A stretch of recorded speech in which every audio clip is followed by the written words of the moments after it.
Hey everybody, welcome back to YAFTV. It is Friday, July 21st, 2023. So glad to be back with you.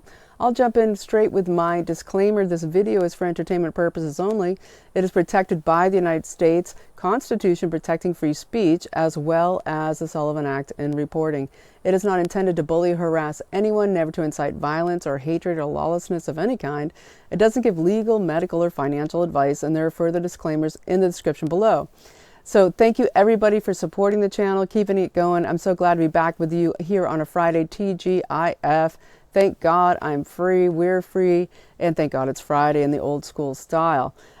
So I'll start by also saying thank you to my supporter here, a sponsor of the channel, c60evo.com. You can go to c60evo.com/YAFTV, use the code YAFTV, get 10% off on this amazing antioxidant that stays in the body for 10 days, collecting all the garbage and taking it out.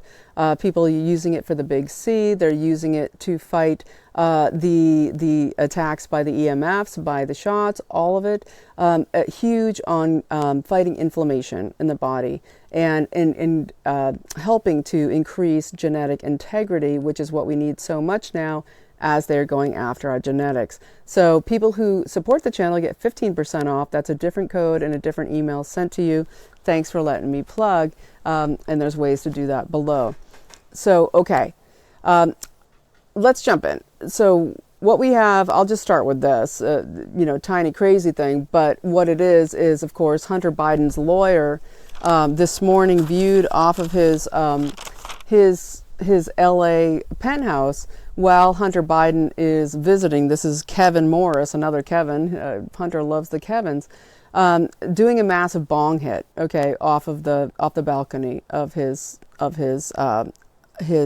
penthouse. And this is exactly a great demonstration of what we have as our presidential family, our Biden crime family. What is going on here? This man who's on probation in a house where somebody's doing bong hits. That, if you're on probation, is enough, I believe, to get you back, to face your lawyers, face what is happening in your life. You're not allowed to hang out with druggies, and it also brings me to President Biden's. There's a great compilation that came out recently of, he's not president, Biden, Joe Biden, the crime kingpin, who put a compilation, well, no, there was a compilation put together about him where he was talking about how his father said to him, the way you always know that you've succeeded in life is if your progeny, your sons and daughters, exceed you in their success. And then there's a great, video of, Hunter Biden smoking crack, hanging out with prostitutes, the whole 9 yards. And we can't even get into the disgustingness that's on his laptop, but you can find it yourself. If you go to Marco Polo, which I'll link below, you can see it for yourself. I don't recommend viewing the awful parts. And so this is who we have. We have Mr. Hyde, as he was known by the Secret Service when he was VP in the White House. We have him being the creator of individuals who are very, very mentally disturbed and used for his pay for play. And we have that. Okay, that's normal. We know that 100%. But then we look at something like President Trump putting out today that he, on Truth Social, put out an announcement today that when he is back as president, his plan is to put the death penalty for child traffickers, for people engaged in child pornography, for people, torturing children. And we love this about President Trump. We know back in 2017, one of the hugest things that came out was President Trump putting out the executive order where he said that that all the assets will be seized of human traffickers involved in international trafficking. And we have, of course, in the Hunter Biden laptop, absolute evidence showing that he was involved in international human trafficking to do with women brought in from Eastern Europe and being trafficked, etc. So this is a great thing to see from President Trump coming out. And it's kind of side by side of RFK Jr. in yesterday in his incredible speech and great campaign, I believe, activity that he did there on the House on the hearings around censorship, where they were trying to censor him from speaking, calling him racist, anti-Semite, all of it, and him basically saying, this is not what people want to hear about. They want to hear about inflation. They want to hear about the fact that their money can't buy anything anymore. They want to hear about where all the money's going in the Ukraine war. They want to hear about why they can't speak freely. And he basically said that the only thing that should be guiding us forward is the Constitution, and that we have to go back to the Constitution to move this country forward. And we love that about RFK Jr. There's whispers that RFK Jr. might be connecting up with Tulsi Gabbard, nothing to qualify that. And then we hear out of the Turning Point USA straw poll, where President Trump got like 85 points ahead of any other GOP candidate, that also Carrie Lake got the VP vote out of the straw poll there. And of course, we love Carrie Lake. She would be a great president, in 2028. As would RFK Jr. if he happened to do a unity ticket with Trump, which I think is the most powerful ticket in uniting the United States. But I love the idea of a great, honest debate of these two different people, Trump, RFK Jr., whoever their VPs are, but these debates that could happen in getting a real who's the best one to move this country forward, all of them against the deep state. President Trump saying that he will absolutely absolutely gut the federal government of all of its players. And this is really to do with the denazifying of our government. It is to do with the globalist interjection of all of the Nazi inheritors, Klaus Schwab, the World Economic Forum, Rockefeller Foundation, the Kissinger acolytes, all of them being taken out of our federal government. And that's why I always promote the project2025.org to get involved and see, are you somebody who wants to be part of the new government, part of the Trump transition team? You can apply. They don't want anybody from Washington, D.C. to apply. But we need to denazify our country. We need to get us not in a Ukraine position anymore, where the same thing going on in Ukraine, the assault on that country, totally globally organized, is, I think, just a rundown. They're doing Ukraine how they intend to do on the USA and other countries. How can we take over everything? How can we take over all of the farmland? How can we oust the people? How can we divide everybody and then take over the country for a New World Order AI-controlled system? And that AI-controlled system is going live. We have FedNow being active in the next couple days. We have WorldCoin announcing that they are going to, the CEO of WorldCoin, that was co-founded by Sam Altman, who, of course, is head of OpenAI, that created ChatGPT and all of its offspring that are, just running, roughshod now through the system here. It gets into who owns the internet, which is now the UN. And Joe Biden officially gave the internet to the UN in April of this year. That is happening. I'll talk about it in a second. But if we look at WorldCoin here for a second, they're vying to be part of the CBDC international system, where they want them to use WorldCoin. The WorldCoin token is WLD. They have a World ID connected to it and a World app. And people who voluntarily give their biometric data to a WorldCoin and World ID will be given small sums of WLD to sign on. It's the beginning of that social credit score where you get big ups to be part and voluntarily take part. And by biometrics, they mean your iris scan. And so they use a company that they control called Orb, O-R-B. And this company will, will scan your irises. And what they're doing is they're installing, they're doing it in Barcelona, they're doing it in Portugal, where they're installing iris scanners into box stores, banks, etc. They're installing the iris scanners. So even to enter the store, you have to have your irises scanned, and that will trigger your ability to buy, okay, to enter the store and to buy. That's what they're going for. In order to even get into the store, that you have to have your irises scanned. That is the silent part spoken out loud. It's all coming live, and it's happening pretty quick. Even what's going on in this country, I'll talk about it in a second. They're owners of WorldCoin is very sequestered. You can't find who they are. Worldwide community of developers, economists, and technologists, with nobody cited. Okay, but we know it was co-founded by Sam Altman. And we know that they're saying that, humanity is going to have to do this. They're going to have to adopt the CBDCs, and theye going to have to scan their irises. And there's also a Polish firm that's vying for this as well. They're called PayEye, E-Y-E, PayEye.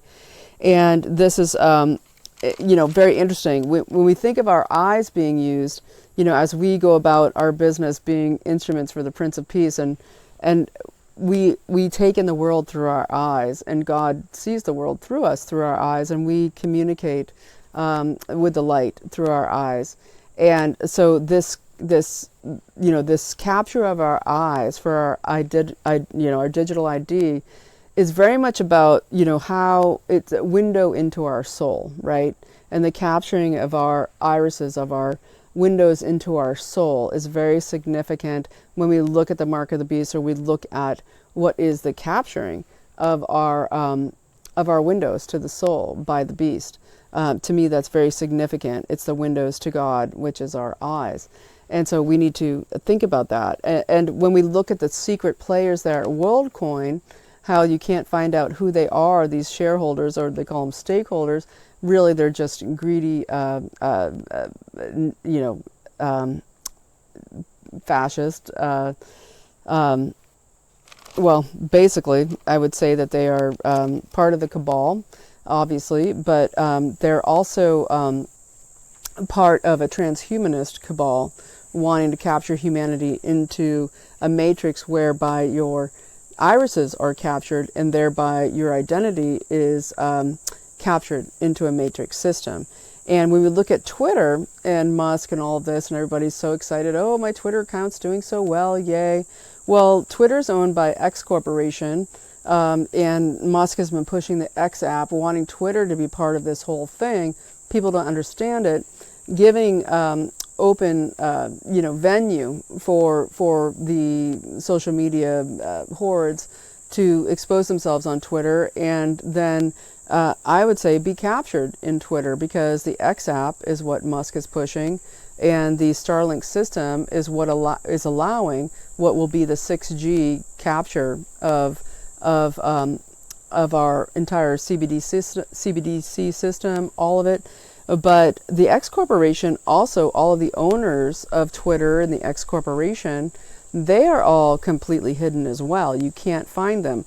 There was a lawsuit that came out recently, and the owners that were in the lawsuit, all of their names were redacted, okay, out of X Corporation. Everything redacted, and when the judge says, I want to know who's behind this, who's behind X Corp, well, it turns out that only the judge was allowed to see those names. They were completely redacted, and nobody knows. Okay, so it's our hidden hand, our hidden rulers. And so for, over 100 years, what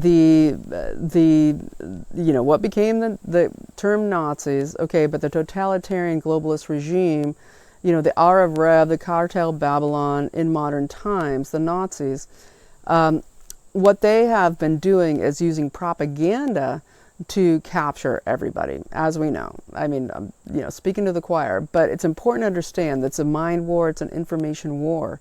That that when they discovered after World War II, they could only get so far with genocide and guns. They had to do it with total capture, propaganda style on a mass global level, which is what we're going through now with the creation of the internet and the creation of social media especially. But what has now happened is that the internet is now owned by the UN, and people don't always understand the progression of that. Barack Obama tried to push it through the internet for all. He basically gave ownership of the keys of the internet back to Serco. This gets back to the King's Privy Council. Back then it was the Queen's Privy Council. All of it to the UK having the one ring to rule us all. But what has happened now is that Biden officially transferred ownership of the internet in late April of this year, April 28th. What was called the Declaration for the Future of the Internet, with 60 countries signing on, every continent and region you can, think of. Basically, what happened here is we get 6G being given under what's called the Global Digital Compact treaties. That was in May of this year, after Biden gave over the transfership of the ownership of the internet to the UN. We get the Global Digital Compact treaties, and so this is the internet keys being transferred to the UN.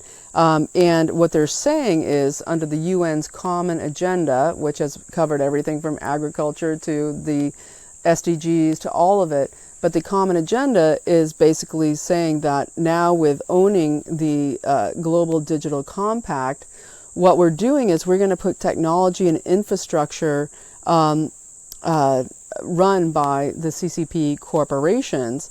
That it's so interesting. They say that this is China, the CCP, the home of slave camps, religious camps, social credit score, tyranny. The total control. How can a country of a few thousand CCP members control almost 1 billion people in China? How can that happen? How can it happen? How can propaganda control? Well, it happens through slave camps. It happens through work camps. It happens through organ harvesting and terror, and citizens spying on each other. And that's how it happens. The total fear, total control all the time. And so who are the companies involved in China? This is what they say. The Summit of the Future in September 2024 is when they plan to ratify this new Global Digital Compact, using, of course, the integration of the CBDCs and the control of all commerce, every transaction we do, as well as engagement in social activities, going into stores, going into venues. Well, they're saying it's a digitally inclusive, open, fair, and safe world by sharing the digitalization experience of China. Isn't that what you want? The digitalization experience of China? This is literally what they're saying in the Global Digital Compact. I will link it below. And so who are these wonderful companies that are controlling this and are going to enslave us? Well, it's Angxin Tech Group, China Mobile Research Institute, China Telecom, Emerson, Huawei, IMT 2030 6G Promotion Group, and then ZTE. ZTE, who, the Trump administration had put tons of caps on, tried to control them because they were taking over too much of partnership in U.S. companies controlled by China.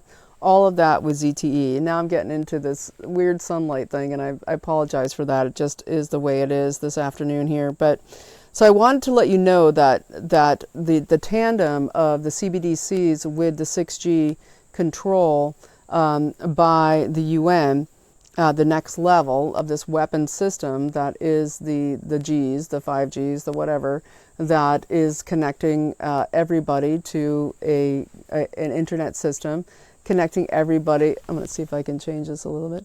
Connecting everybody to a grid. Okay, whether it was the PCR test you got up your nose, or whatever mark they were able to make on you, trying to connect it to this EMF grid, which is of course happening. And so from there, I'm going to move on to something else here. I wanted to mention that we have a situation in France, as we've been seeing the takeover, this play out of what is basically a engineered Muslim revolt going on in France, and discuss a little bit about the use of the Freemasons, the Jesuit-controlled Freemasons in France, who Macron is a member of, where we have the Grand Orient of France. That is the premier Freemasonic lodge in France, where we have Macron, a central head member. Basically, we're seeing that the Grand Orient in France is super part of what's happening there with these engineered revolts in France, the burning down of the churches, the assaults on citizens, all of it. We had a woman assaulted last week, a French woman walking down the road, completely assaulted by African teens, Muslims, who attacked her with broken bottles. She's all completely damaged and just scarred, just wounds everywhere, because they didn't approve of her dress that she was wearing. Okay, we have in the last month, we have on June 29th, we had Father Francis Pell, 79, beaten, stripped, and left unconscious as he was going to check on the nuns in Saint Etienne, I believe in central eastern France, where he was just out trying to check on the safety of the nuns during one of these riots. And then on July 7th, we have the 12th century St. George's Church in Descartes, France, burnt almost to the ground, 12th century church. And then on the 9th of July, we had the 16th century church, Our Lady of the Assumption, burned down to the ground in Drosnay, France. The roof collapsing, all of it. This ongoing picture they're putting to the world of this thing that they're creating of the Islamic wars, the Abrahamic religion wars. Basically, how do we do away with religion, but especially, of course, going against Christians, as Archbishop Vigano has been saying, as I said in my last video. The effort here is to destroy Christian countries and to take away our means of production, etc. And when we look at the secular aspects of this, and we look at the cultural aspects of it, it's very interesting. In the last few days, or I guess a couple of weeks now, we had Scientology come out, another woman suing Scientology, and Scientology is, of course, that cult that was started by L. Ron Hubbard in California. He was living on a yacht in international waters to avoid, being sued or arrested, or tax evasion mostly. But L. Ron Hubbard, the guy who has been in charge in Scientology for a very long time, David Miscavige. He of course was called up by Leah Remini, who was, she was starred with she was on the King of Queens, that show that went on for 10 years. She escaped the cult and has been calling it out. So many people like Katie Holmes, Tom Cruise's ex. Well, now we have a new sex abuse scandal coming out of the Church of Scientology, where you have a woman coming out saying that she basically was sexually assaulted and groomed at age 16, recruited by the main recruiter under David Miscavige, Gavin Potter. She was forced to marry him when she was started calling out the sexual abuse, they said you can either marry him or you can go to a labor camp. You can work in a labor camp for 5 years. And this is the crazy thing. When we look at NXIVM and we look at these cults that get going, that are always funded by, the powers that be, always funded by the CIA, funded by a deep, dark money. This is what we have. So we have something like Scientology has labor camps. Yes, that's what Leah Remini said. They have labor camps where they put people when they are punished. Okay, this is Tom Cruise. This is the Church of Scientology. John Travolta, the whole 9 yards. I think even Elizabeth Moss. All these people who are involved in this, and you get where like follow our orders or get sent to a labor camp in the hills of California. I mean, it's so creepy, but it's true. And so this woman, who's now, I believe in her 40s, this would happen in the 90s. She was 16 years old. She was forced to marry this guy or else get sent to 5 years at a Scientology labor camp when she tried to report sexual abuse. And then she was impregnated by this man. She had a daughter. And then she was able to escape at age 23. This was back in 1997. And so it's very interesting when we look at things like, Tom Cruise's, most recent movie coming out. It's Mission Impossible 7, Dead Reckoning, and it's so funny. It's like 3 hours long, but then it's like part one of Dead Reckoning, 3 hours long. It's like, God, why are people making movies 3 hours long? Tom Cruise, I don't care how many times you had to drive that motorcycle off the cliff, trying to prove you're superhuman. Don't make us watch 3 hours, and you can't because, we're not going to see it. But the interesting story about this movie and the revelation of the method and the exposing of what is behind what they're trying to do to us is the ASI in this movie, in the Mission Impossible 7, Dead Reckoning, Part 1, 3 hours, is that there's an ASI where there's keys to it that are, two-part cuneiform keys, like hidden in a submarine under the water, but basically showing that these,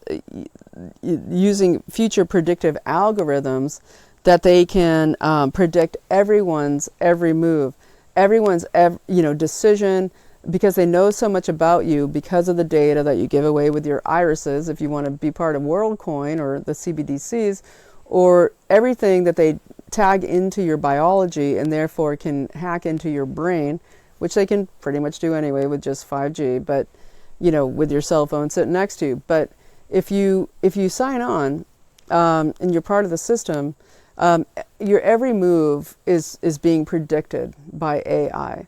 And so one of the predictive programming things they put out there with this movie, Mission Impossible #7, Dead Reckoning, Part 1, 3 hours, is that you every single thing you do is already predicted, so that they can war game the future using AI. And that's what the movie is revealing of the method, and also that, kind of revealing that AI intelligence can alter everything to do with national intelligence, alter everything to do with comms between countries, all the deep fakes, all of it. And what's really interesting is, what did we have last week? We had them coming out saying that the Pentagon announces that something like millions of emails, millions of national security emails to do with the war in Ukraine and NATO were mistakenly somehow sent to a place in Mali, into the country of Mali, which is hugely, CCP controlled, very much connected with Barack Obama and his administration and what he was doing there with Mali. Just a huge play here, with suddenly all of our, not ours, the Pentagon's communications going directly to Mali instead of wherever they're going to go. Just like in the election 2020, where all of the votes somehow went to, Serbia and China before they went where they were supposed to go, and they were altered and changed. same thing here, right? And so that's a very interesting thing when we look at that movie, and very interesting to see people like Tom Cruise being part of the cult that is Scientology, and so many of these people being part of these cults that are, engaged in child trafficking, sexual abuse, the control of information, and the complicity of local governments and law enforcement. And so on that note, we have Rand Paul's Kentucky office, of course, burnt to the ground, firebombed. Interesting as he has, that was this morning, that he, as he was, denouncing Fauci and all of his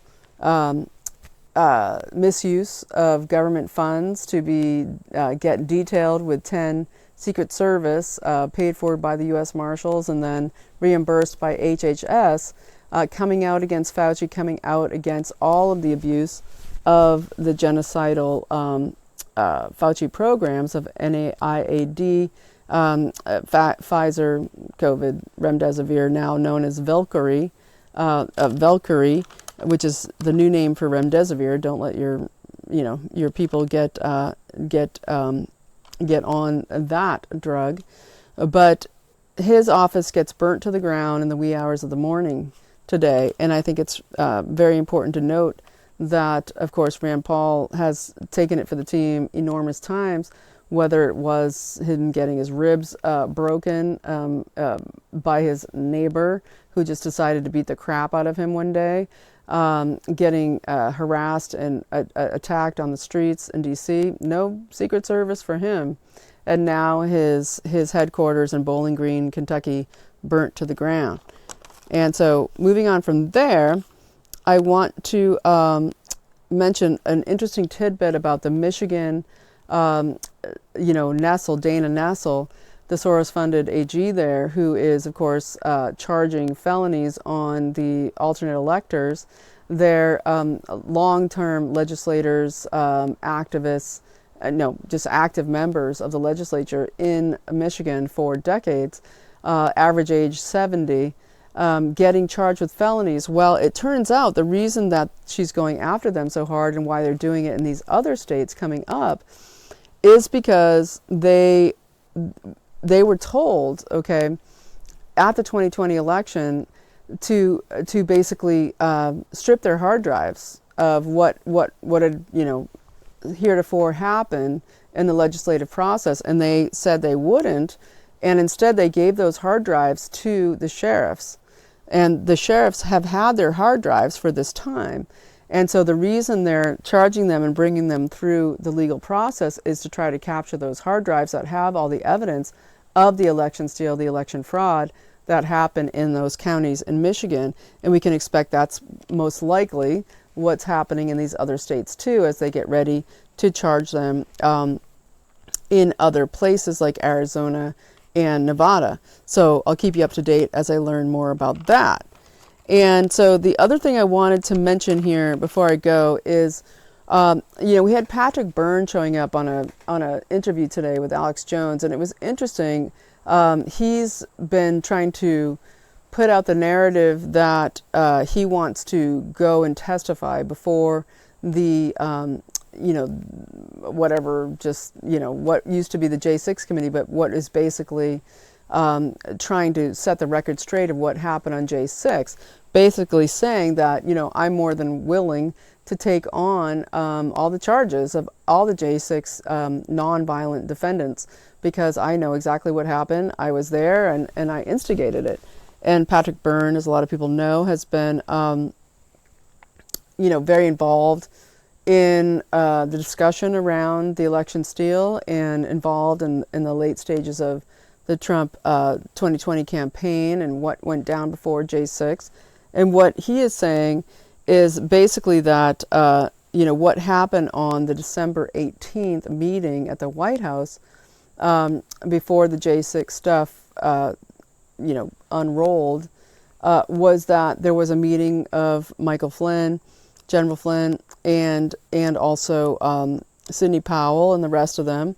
And they basically engineered this meeting with President Trump, basically saying that you might want to use your presidential powers in order to put an investigation here about what happened in the election, and there's many options to do so.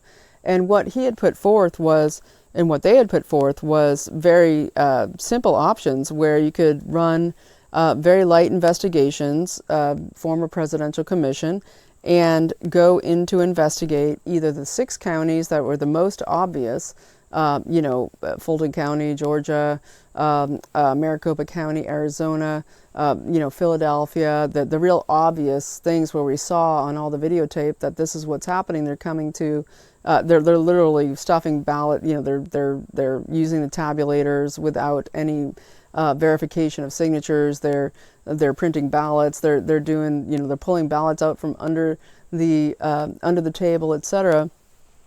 And what he came out today saying was that Trump had opted for the very most minimal investigation, which was just to choose the 6 counties, not to go up to, massive broad spectrum investigation of counties, but just choose 6 counties, those 6 that were the most egregious and with the most evidence that show that they were cheating there on camera, and that they only wanted to image the hard drives of those tabulators in those 6 countries to show what had actually happened there. And Trump was against having any military involvement, that he wanted maybe only DHS to be involved to help carry this out. And that basically, that what was supposed to happen on January 5th was there was supposed to be just a discussion. It wasn't supposed to be a rally on January 6th. There was supposed to be Mike Flynn getting up and talking about the dire situation of an election steal and soft coup in the United States. And that also, there was supposed to be the testimony of 2 forensic cyber forensic experts, that one of them coming out of Sandia National Laboratories there in New Mexico, another one very high up, that they had all of the packets, they had all the information showing the forensics of how the election stealing was happening, and that they could present that to the public there on January 6th. And that what happened, according to Patrick Byrne, was on January 5th, you had Pence connected, that there was a high up in Pence's office that totally changed what happened on January 6th, where it became a rally, where everything was changed about how it was organized, how it was staged, who was going to be the ones talking. All of it came out of Pence's office. And so we continue to wonder, who's real, who's not, what's the truth? I mean, the truth is obvious from our own eyes. We saw all the evidence, and we will see it on August 16th and 17th in Springfield, Missouri, with the LindellEvent.com, where we see all the evidence put out and the way forward of how we can do elections without fraud. And so we're looking forward to that. Patrick Byrne talked about John Sullivan, that is, of course, Jaden X, who got so much of that footage, of course, the footage of Ashley Babbitt being shot. But John Sullivan being the son of a military lieutenant colonel connected with military intelligence, who basically was hired by CNN, John Sullivan, paid over $100,000 to do the filming that day, kind of like Nancy Pelosi's daughter filming the whole thing from inside the Capitol. He was filming from outside. And that there's an Excel file that has come out of John Sullivan's, and his brother has been huge in trying to expose him, kind of leaving the family cabal there, exposing John Sullivan with this Excel file that shows that there was 224 Antifa operatives that were supposedly under the command or part of the distribution of Antifa players in the rally there that were part of the attacks on the Capitol. And, you know, we look at this and we know that, you know, all of this is it's coming out. But what do we want? We want to get the J6ers out of jail.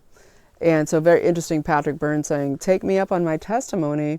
If it was me that invited all these people here to the Capitol, let me be responsible for what happened there, and I will tell you exactly why and what happened there.